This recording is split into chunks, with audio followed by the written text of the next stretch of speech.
50 ans d'existence, la 28e édition de la Convention des enseignants d'anglais du Sénégal.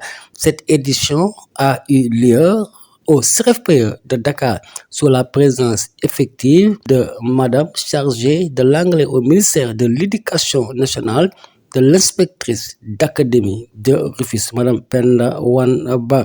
Les enseignants sont venus au nombre de 200 d'une horizon diverse. L'association veut rester innovative. Réunis aujourd'hui dans le cadre de l'association des profs d'anglais du Sénégal qui, dans leur plan d'action annuel, organise des événements phares. Entre autres événements, aujourd'hui, nous sommes là pour la convention, la 28e édition de la convention des professeurs d'anglais du Sénégal. Alors, cette convention est une tribune de renforcement de capacité, mais aussi une tribune de reconnaissance et aussi de célébration du mérite de tous ces enseignants qui ont eu à travailler dans l'association des professeurs d'anglais du Sénégal, à être les ambassadeurs, à être les serviteurs de leurs pairs professeurs comme eux. Donc c'est aujourd'hui aussi l'événement, il faut le rappeler, a démarré depuis hier en prenant en compte la dimension enseignement préscolaire et élémentaire. Et à cet effet, une experte pour l'enseignement de l'anglais pour les plus jeunes a été commis des États-Unis pour venir échanger avec les enseignants de l'élémentaire, échanger aussi avec les enseignants du moyen secondaire, pour dire en un mot, pour échanger avec le système éducatif sénégalais. Alors le thème de cette année, tout simplement, ce qui le justifie, c'est que nous sommes dans un système éducatif qui a des problèmes. Mais cependant, nous ne devons pas rester passifs face à ces problèmes-là. Nous devons rester innovatifs. Nous devons être des gens qui innovent pour améliorer la qualité de l'enseignement de l'anglais au Sénégal. Puisque l'enseignement de l'anglais descend jusqu'à l'élémentaire.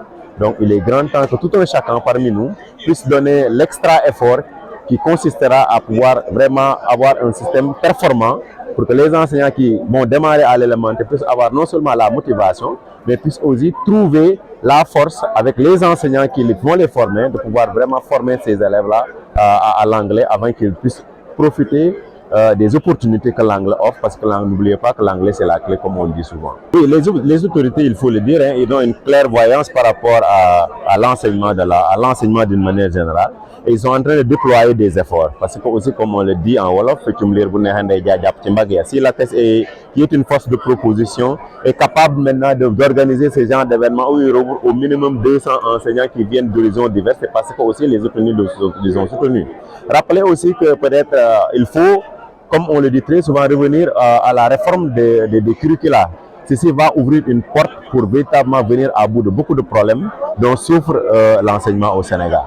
Entre autres aussi, continuer sur le recrutement d'enseignants, parce que le manque de créneaux horaires, le manque dans le quantum horaire est dû tout spécifiquement au manque d'enseignants. Donc si toutes ces conditions-là sont remplies, je pense que nous pouvons relever les défis de l'heure, avoir un système performant. Et comme vous dites, ATES a initié depuis 2023 ce qu'on appelle la tchécovisation, c'est-à-dire une souscription volontaire de ses membres au niveau de la solde pour pouvoir véritablement financer ces activités.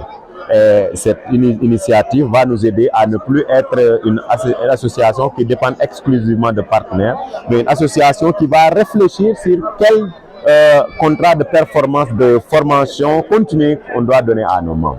Et par rapport à ça aussi, nous appelons à tous les enseignants, où est-ce qu'ils puissent être, qu'ils soient de l'élémentaire, du moyen secondaire ou même de l'université, de pouvoir adhérer à cette initiative qui va donner à ATES la force qui est requise pour pouvoir vraiment faire des actions d'envergure et aussi avoir son propre plan de développement, sa propre proposition de développement pour l'amélioration d'un système éducatif. La verbalisation, d'abord, il faut reconnaître que c'est inclus dans un curricula.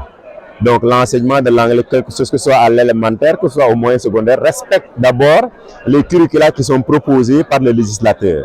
À cet effet, les techniques d'approche maintenant sont du ressort des enseignants et des inspecteurs qui doivent édicter la conduite que les techniques qu'il faut déployer une fois sur le terrain. La verbalisation, comme vous dites, on ne peut pas enseigner un enfant comme on enseignerait un adulte. Non seulement la verbalisation, mais aussi les activités ludiques doivent prendre véritablement forme pour que vraiment ces enfants-là ne soient pas ennuyés et qu'ils puissent vraiment donner le meilleur, de même par rapport pour qu'on puisse vraiment avoir des enfants qui seront demain après-demain très prolifiques, des globetrotters dans ce monde du 21e siècle où l'anglais est véritablement une opportunité pour tout un chacun. Les activités de l'association sont financées par les membres de la dite association, l'inspectrice d'académie, la représentante du ministère de l'Éducation nationale et les partenaires comptent accompagner l'ATES pour le bien-être des enseignants qui pratiquent la langue anglaise.